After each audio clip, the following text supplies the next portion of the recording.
மாணவர்களே, அடுத்த தலைப்பு யார் யார் கம்பெனி செயலாளர்களை நியமிக்கலாம் அப்படிங்கிறத பார்க்குறோம். அதாவது நம்ம 2 தலைப்பில் பார்த்தோம் இல்லை. 5 கோடிக்கு முதல் போட்டு தொழில் தொடங்கக்கூடிய கம்பெனி, 5 கோடிக்கு கீழே முதல் போட்டு தொழில் தொடங்கக்கூடிய கம்பெனி, 5 கோடிக்கு மேல் பங்குகளை வைத்திருக்கக்கூடிய கம்பெனிகள் முழு நேர செயலாளர்களை நியமிக்கலாம். முழு நேர செயலாளர்களை நியமிக்கலாம்னு சொல்லி பார்த்தோம். இவங்க எப்படி இருக்கணும்னு சொன்னால் கல்வி நிறுவனத்தின் உறுப்பினராக இருக்க வேண்டும் சொல்லி பார்க்குறோம் இல்லையா.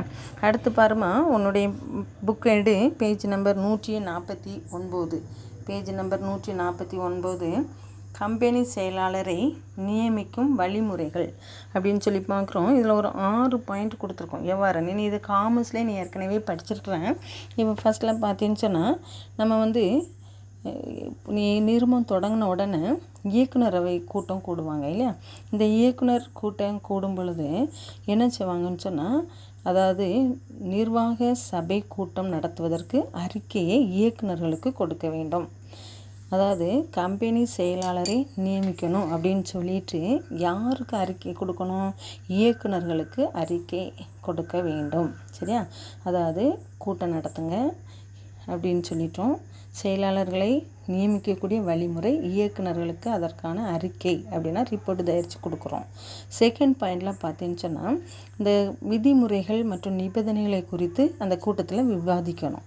கூட்டம் நடத்தணும். கம்பெனி நேரத்தில் கம்பெனி செயலாளர்களை நியமிக்கிறதுக்கு என்ன ரூல்ஸ் அண்ட் ரெகுலேஷன் வச்சுருக்கிறோம் அப்படின்னு சொல்லிட்டு விவாதிக்கணும். நிர்வாக சபை கூட்டம் கூட்டுவதற்காக அறிக்கை யாருக்கு அனுப்பணும்? இயக்குனர்களுக்கு கொடுக்குறோம். ஓகே. இப்போ இந்த கூட்டம் நடத்திட்டு இருக்கும்போது அந்த செயலாளரை நியமிக்கக்கூடிய விதிமுறைகள் மற்றும் நிபந்தனைகளை குறித்து விவாதிக்க வேண்டும். அடுத்து 3வதாக நம்ம என்ன சொல்லணும்னு சொன்னால், இந்த நிறுவன செயலாளராக யாரை நியமிக்க போகிறோமோ, இப்போ சப்போஸ் சுரேஷ் என்பவரை நிறுவன செயலாளராக நியமிக்கிறோம் அப்படின்னு சொன்னால், இந்த சுரேஷ் என்பவர் என்ன சொன்னால், நான் முழு மனதுடன் என்ன சொன்னால் இந்த கம்பெனியில் நிறுவன செயலாளராக பணியாற்ற என்னுடைய முழு விருப்பம் அல்லது என் சம்மதத்தை தெரிவித்துக் கொள்கிறேன்னு சொல்லிட்டு இவர் எழுத்து மூலம் என்ன செய்யணும்? தெரிவித்துக்கொள்ள வேண்டும். அதை நம்ம முதல்ல பெற்றுக்கிடணும். ஃபஸ்ட்டில் நிறுவன சபை கூட்டம் நடத்துறதுக்காக அறிக்கை தயாரித்து யாருக்கு அனுப்பணும்? இயக்குனருக்கு அனுப்புகிறோம். 2வது பார்த்தீங்கன்னு சொன்னால், கம்பெனி செயலருடைய அதாவது நியமிக்கிறதுக்கான ரூல்ஸ் அண்ட் ரெகுலேஷனர் குறித்து கூட்டத்தில் கலந்து பேசணும். சரியா? அடுத்து 3வது பாயிண்ட் பார்த்தேன்னு சொன்னால், யாரை நிறுவன செயலாளராக நியமிக்க போகிறோமோ அவர்கிட்ட இருந்து நம்ம என்ன சொன்னால் அவருடைய முழு மன சம்மதத்தை என்ன சொன்னால் எழுத்து மூலமாக பெற்றுக்கொள்ள வேண்டும். அடுத்து 4வது பாயிண்ட்டை பார்த்தேன்னு சொன்னால், இப்போ கூட்டத்தில் நமக்கு கூட்ட அறிக்கை எழுதுவாங்க. இப்போ பார்த்தேன்னு சொன்னால் முதல்ல என்ன செய்வோம்? தமிழ் தாய் வாழ்த்து, அதுக்கப்புறம் என்ன செய்வோம்? இறை வணக்கம், ஜெபம் அப்படின்னு சொல்லிட்டு நடத்துகிறோம் இல்லையா. கலை நிகழ்ச்சிகள் என்ன, யார் யார் பேசுகிறேன்ட்டு, இதுதான் நம்மளுடைய கூட்ட நிகழ்ச்சியினுடைய தொகுப்புன்னு சொல்லுவோம் இல்லையா. இப்போ இந்த கூட்டத்தினுடைய என்ன நடந்துச்சு அப்படின்னு சொல்லிட்டு கூட்ட அறிக்கையினுடைய சாராம்சம் எழுத்து மூலமாக எழுதி இதை எங்கே அனுப்பணும் அப்படின்னு சொல்லும்போது அந்த ஜெராக்ஸ் எடுத்து ஒரு 15 நாட்களுக்குள்ளே நமக்கு எங்கே தெரியப்படுத்தினா பங்கு மாற்றகத்திற்கு தெரியப்படுத்த வேண்டும். இந்த பங்கு மாற்றகம் என்பது பங்குகளை என்ன சொன்னால் வாங்கி விற்பனை செய்யக்கூடிய ஒரு நிலையம். பங்கு மாற்றகம் அப்படின்னு சொல்லும்போது நீ பாப்பா நிறைய நேரம் நியூஸ் முடிஞ்சோடனே பங்குச்சந்தை நிலவரம் அப்படின்னு சொல்கிறாங்களே, அந்த பங்குச்சந்தை நிலவரம்னா பங்கு மாற்றகங்கள் செபி அப்படின்னு சொல்லி படிச்சிருப்பா காமர்ஸில் இல்லையா. இந்த செபிக்கு நம்ம என்ன சொன்னால் 15 நாட்களுக்குள் தெரியப்படுத்தணும். இயக்குனர் கூட்டத்தில் உள்ள கூட்ட அறிக்கையினுடைய சாராம்சமே என்ன? நிறுவன செயலாளராக எப்படி நியமிக்க போகிறோன்ட்டு விவாதிக்கிறோம். யாரை நியமிச்சிருக்கோன்னு சொல்லிட்டு அவருடைய இசைவை பெற்றிருக்கிறோம். இதை குறித்த அறிக்கைகளை நகல்களாக எடுத்து 15 நாளுக்குள்ளே யாருக்கு அனுப்பணும்? செபி, அதான் பங்கு மாற்றத்திற்கு அனுப்பணும். அடுத்து 5வது பார்த்தேன்னு சொன்னால், இப்போ இவங்கள ஒரு செயலாளரை நம்ம நியமிச்சிட்டோம். அந்த நியமித்த நாள்லேருந்து 30 நாட்களில் இதை எங்கேயும் அனுப்பணும்னா கம்பெனி ரிஜிஸ்டர் ஆஃபீஸுக்கு. அதாவது கம்பெனி ரிஜிஸ்டர் ஆஃபீஸ்னால் எந்த சட்டத்தின் கீழ் நம்ம பதிஞ்சோமோ அந்த பதிவாளரிடமும் என்ன சொன்னால் சமர்ப்பிக்க வேண்டும். செயலாளராக நியமித்து 30 நாட்களில் அவரை யாரை நியமிச்சிருக்கணும்? இசை பெற்றிருக்கோம்ல, இதை எங்கே அனுப்புனா கம்பெனி பதிவாளரிடம். 1956ஆம் ஆண்டு சட்டத்தை ரிஜிஸ்டர் ஆஃபீஸ். ஓகே. இது ரிஜிஸ்டர் ஆஃபீஸில் நம்ம என்ன சொன்னால் அந்த 30 நாட்களுக்குள் யாரை நியமிச்சிருக்கிறோங்கிறதுக்கான அப்பாயின்மெண்ட் ஆர்டரை கொடுக்குறோம். ஓகே. அடுத்து 6வது பாயிண்டில் பார்த்தீங்கன்னு சொன்னால் இயக்குனர்கள் செயலாளரும் வைத்திருக்கோம் பதிவேடுகளில் தேவையான பதிவுகள் செய்யப்பட வேண்டும். கூட்டத்தில் யார் யாரெல்லாம் வந்தான்னு அட்டண்டன்ஸ் சர்டிஃபிகேட் எல்லாம் என்ன செய்யணும் எழுதணும். அதான் இயக்குனர் செயலாளர் வைத்திருக்கும் பதிவேடுகளில் தேவையான பதிவுகள் யார் யார் வந்தால் கூட்டத்தில் என்ன நடந்து என்னன்னு சொல்லிட்டு என்ன செய்யணும்னு சொன்னால் பதிந்து வைத்திருக்க வேண்டும். இதுதான் கம்பெனி செயலாளர்களை நியமிக்கக்கூடிய வழிமுறைகள். ஃபஸ்ட்டில் என்ன சொன்னால் 5 கோடிக்கும் பங்கு முதல் இருந்தேன்னு சொன்னால் என்ன சொல்லலாம்னா முழு நேர செயலாளராக நியமித்து கொள்ளலாம். ஒரு கல்வி நிறுவனத்தில் உறுப்பினராக இருக்கிறோம் இல்லையா. அடுத்ததாக நம்ம என்ன சொன்னால் இயக்குனராக கூட்டம் கூட்டுறதுக்காக அவங்களுக்கு அறிக்கையை கொடுக்குறோம். சரியா.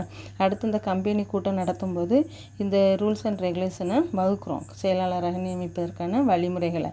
அடுத்து இவர் யாரை நியமிக்கிறோமோ அவர்கிட்ட செயலாளராக பணியாற்றுறதுக்கு இசைவு கொடுக்கணும். அதான் சம்மதத்தை பெற்றுக் கொடுக்குறோம்.